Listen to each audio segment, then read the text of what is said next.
Hello student, welcome to my YouTube channel learn and get. This is me Mohammad Ahmed. आज की video में student हम बात करने वाले हैं रॉल्स थ्योरी ऑफ जस्टिस, जिसे जॉन्स रॉल्स की थ्योरी कहा जाता है जस्टिस के बारे में। तो यहाँ पर जस्टिस एज फेयरनेस उन्होंने अपनी थ्योरी दी थी, इसको उन्होंने कॉन्सेप्शन का नाम दिया था जॉन रॉल्स ने। तो इस बारे में इस वीडियो के अंदर हम डिस्कस करेंगे। बहुत शॉर्ट में समझाऊंगा मैं आपको, ज़्यादा लंबी वीडियो ये नहीं रखेंगे हम, ताकि आपको समझने में आसानी रहे और टाइम वेस्ट आपका ना हो। सबसे पहले तो मैं आपसे रिक्वेस्ट करूँगा, अगर चैनल पे आप डेली बार नए आए हैं तो चैनल को सब्सक्राइब कर लीजिए, दोस्तों के साथ भी वीडियो को शेयर करें ताकि ये उनके लिए भी हेल्पफुल हो, और आप वीडियो को ज़रूर लाइक करें, शेयर करें। थैंक्स। अब बात करते हैं, यहाँ पर हम आगे चलते हैं अपने इंट्रोडक्शन की तरफ। इंट्रोडक्शन यहाँ पर जस्टिस का इंट्रोडक्शन मैं बता रहा हूँ आपको कि जस्टिस यहाँ पर क्या है। तो सबसे पहले हम क्या देखते हैं कि जस्टिस एक आइडिया है, ठीक है, और जस्टिस के बारे में कभी हम सही से उसको डिफ़ाइन नहीं कर पाते।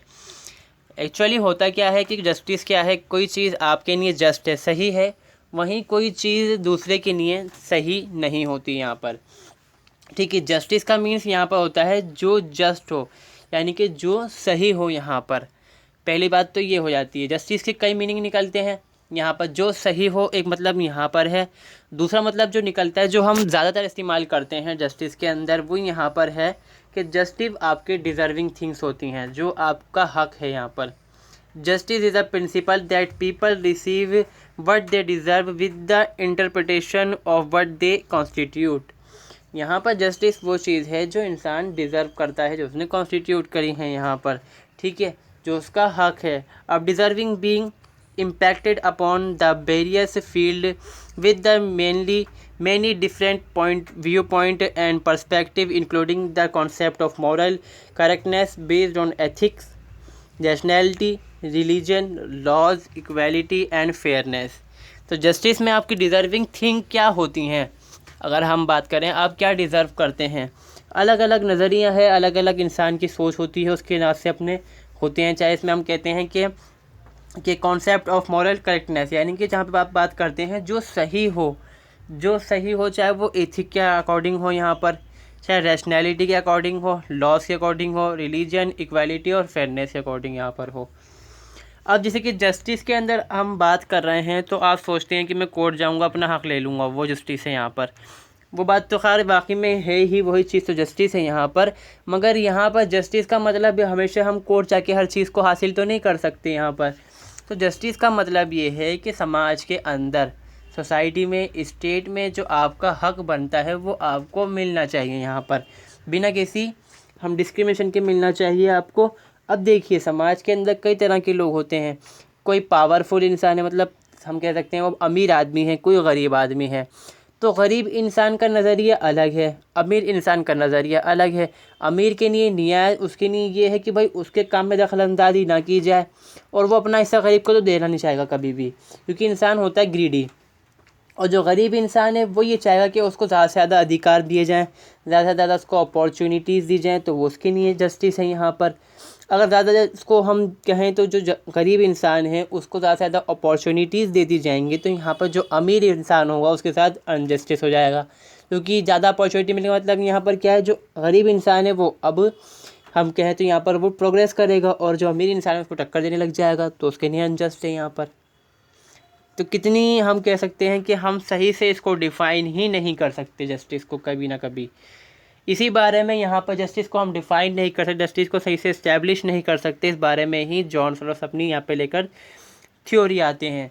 अब जॉन रॉल्स क्या कौन है यहाँ पर? जॉन रॉल्स अमेरिकन मॉरल और पॉलिटिकल फ़िलासफ़र हैं यहाँ पर, जो कि अपोजिट यहाँ पर हैं, अपोज़र हैं किसके? यूटिलिटेरियनिज़म के यहाँ पर। अब जो ये यूटिलिटेरियनिज़म जो होता है, ये इस चीज़ को कहता है कि यहाँ पर जो हैप्पीनेस है, जो खुशी है इंसान की, समाज के अंदर ज़्यादा से ज़्यादा नंबर को मिले, ग्रेटेस्ट नंबर, ग्रेटेस्ट हैप्पीनेस यहाँ पर अचीव करें, ये इसका मोटो होता है यहाँ पर। इसकी अपोज़र है यहाँ पर। ये कहते हैं ग्रेटेस्ट नंबर नहीं, समाज के अंदर हर किसी को मिले, हर एक इंसान को मिले, चाहे वो अमीर गरीब, चाहे किसी भी तबके का वो इंसान हो। अब देखते हैं इनकी थ्योरी को। Rawls theory of justice is largely influenced by the social contract. Hypothetical agreement. Social contract theory बारे में मैंने बता रखा है, आपको वीडियो बना रखी है मैंने, वहाँ पर आप देख सकते हैं उन वीडियोस को भी।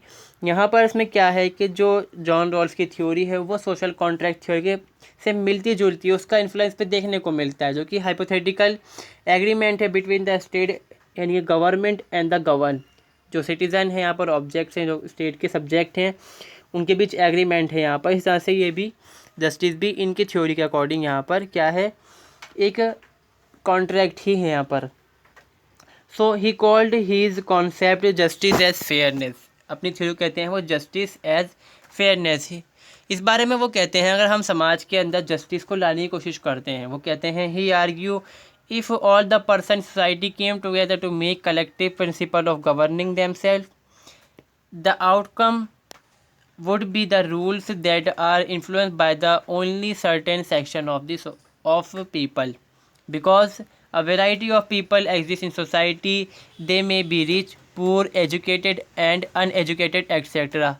People of such variety are bound to have difference in their opinion and interest. ये कहते हैं अगर सोसाइटी के अंदर हम लोगों को लेकर आते हैं साथ में, किसने लेकर आते हैं कि वो क्या करें, कलेक्टिव प्रिंसिपल बनाए, ऐसे प्रिंसिपल बनाए जिसको वो सब मान सकें आसानी से, और इसके अकॉर्डिंग स्टेट के अंदर जो गवर्नमेंट है उसको चलाया जा सके, और जो प्रशासन है वो चले, और जस्टिस यहाँ पर कायम हो सके, न्याय कायम हो सके यहाँ पर। तो इसका आउटकम क्या निकल कर आएगा यहाँ पर कि वो कुछ ऐसे प्रिंसिपल्स बना देंगे यहाँ पर, कुछ ऐसे कानून बन जाएंगे यहाँ पर जिसमें किसी ख़ास सेक्शन का ही इन्फ्लुएंस होगा यहाँ पर। अब ये ऐसा किस लिए होगा कि समाज के अंदर क्या है कि वैरायटी ऑफ पीपल्स रहते हैं, अलग अलग सोसाइटी के अंदर सेक्शंस होते हैं, गरीब हैं, अमीर हैं, पढ़े लिखे हैं, अनपढ़ हैं। तो जिसका ज़्यादा इन्फ्लुएंस होगा, जिसका ज़्यादा पार्टिसिपेशन होगा उसका इन्फ्लुएंस होगा, क्योंकि इंसान ग्रीडी है, सेल्फिशनेस इंसान के अंदर होती है। तो जो कानून बनाने वाले होंगे चाहे वो अमीर हो या पढ़े लिखे, तो वो ये चाहेंगे जो गरीब है, जो अनएजुकेटेड है, उसको कम राइट्स दिए जाएँ, उसको ज़्यादा अपॉर्चुनिटी ना दी जाए, और जो अमीर जो एजुकेटेड इंसान है वो ये चाहेगा कि उसका फ़ायदा हो इसके अंदर। तो इससे क्या है, जस्टिस सिर्फ अमीर और पढ़े लिखे इंसान के लिए तो हो जाएगा, जो गरीब है, जो अनपढ़ इंसान है, उसको यहाँ पर जस्टिस नहीं मिलेगा, तो उसके लिए अनजस्ट सिचुएशन यहाँ पर हो जाती है। ठीक है, तो इसी चीज़ को ये ख़त्म करने के लिए यहाँ पे कहते हैं कि इस तरह से क्या होगा, एक सिचुएशन बनेगी जहाँ पर हमें कॉम्प्रोमाइज़ करना पड़ेगा, कि कुछ लोगों को चलो जस्टिस मिल जाता है, कुछ को नहीं मिलता, और जस्टिस से इस्टेब्लिश नहीं हो पाता यहाँ पर। इसके लिए ये यहाँ पर आइडिया निकालते हैं, इसको ये बोलते हैं वाइल ऑफ इग्नोरेंट। ये कहते हैं कि समाज के अंदर हम लोगों को मौका देते हैं, एक सिनेरियो बनाते हैं, ऐसा सा मौका देते हैं लोगों को राइट्स बनाने का, ऐसे हम कहते हैं कलेक्टिव प्रिंसिपल बनाने का मौका देते हैं कि आप बनाइए, मगर इसमें हम ये नहीं बताएंगे कि वो किस पर लागू होंगे। यहाँ पर हो सकता है कि वो उन्हीं पे लागू हो जाएंगे यहाँ पर। इसका मैं एग्जांपल आपको इस तरह से देता हूँ, जैसे कि आप मान लीजिए कोई चीज़ है आपको दी गई, वो कि आप इसको इस्तेमाल करिए, ठीक है, और आप इसके हिस्से करिए। मान लीजिए सपोज़ यहाँ पर आपको कोई खाने की चीज़ दी गई, मान लीजिए केक दिया गया आपको खाने के लिए यहाँ पर, या कुछ खाने की रोटी दी गई आपको, सपोज़ कर लीजिए यहाँ पर, और आपसे कहा गया कि आप इसके टुकड़े करिए, आपको लोगों जो है यहाँ पर उन्हें बांटना है, ठीक है, ये लोग हैं आपको उन्हें बांटना है। तो आप क्या करेंगे, ऐसे काट लेंगे इसको, ठीक है, और इसमें यहीं पर आप क्या करेंगे, झोल कर देंगे, आप इसको ऐसे काटेंगे, ठीक है, कि कुछ हिस्से छोटे कुछ हिस्से बड़े, और आप सोचेंगे जो बड़ा हिस्सा है वो मुझे मिल जाए, ठीक है। अब वाइल ऑफ इग्नोरेंट के अंदर क्या होगा, तो आपको ये नहीं मालूम होगा कि जो छोटा हिस्सा है बड़ा हिस्सा है वो आपको मिलेगा भी या नहीं। तो इसमें क्या होगा, आपको डर रहेगा, और आप क्या करेंगे, सारे ही हिस्सों को बराबर बराबर यहाँ पर बांट लेंगे ताकि आपके साथ भी अनजस्ट ना हो। So the theory justice proposed by Rawls advocate for a system of rule making that ignore the social, economic, physical और mental factor that differentiate people in society। यानी कि आप सोसाइटी के अंदर ये चीज़ भूल के कानून बनाएंगे कि समाज के अंदर कुछ गरीब लोग हैं, अमीर लोग हैं, चाहे वो कोई सी फैक्टर्स हों, उनको छोड़ के आप लॉ मेकिंग करेंगे, जिससे यहाँ पर क्या होगा, समाज में जस्टिस आएगा। यानी कि कानून ऐसे बनेंगे जो सबके लिए जस्ट हो, यहाँ पर किसी का भी उसमें लॉस यहाँ पर समाज के अंदर नहीं होना चाहिए।